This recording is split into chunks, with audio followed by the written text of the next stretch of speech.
Narito ang pang-araw-araw na panalangin sa sentro ng pandaigdigang panalangin sa araw na ito. Ang ating pagbabasa sa banal na kasulatan ay Mateo, Kabanata Pangsyam mga talata, 27 hanggang 31. Pinagaling ang dalawang bulag. Habang nililisan ni Jesus ang dakong yon, may dalawang lalaking bulag na sumunod sa kanya at sumisigaw ng malakas, "Maawa ka sa amin, anak ni David." Pagpasok niya sa bahay, lumapit sa kanya ang mga bulag, at sinabi ni Jesus sa kanila, "Naniniwala ba kayong kaya kong gawin ito?" Sinabi nila sa kanya, "Opo, Panginoon." Hinawakan niya ang kanilang mga mata at sinabi, "Mangyari sa inyo ang inyong pinaniniwalaan."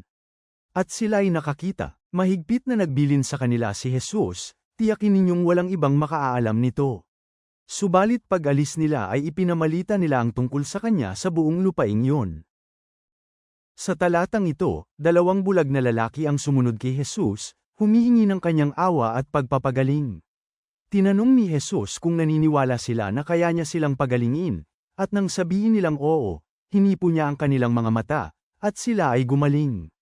Kahit na sinabihan sila ni Jesus na huwag sabihin kaninuman, sila ay labis na namangha kung kaya't ipinakalat nila ang balita tungkol sa kanya sa lahat ng dako. Manalangin tayo, Amang nasa langit, lumalapit kami sa iyo bilang pasasalamat at paghanga sa iyong mga mahimalang gawa at walang katapusang habag. Tulungan kaming magkaroon ng hindi natitinag na pananampalataya ng mga bulag na naniwala sa kapangyarihan ni Jesus na makapagpagaling.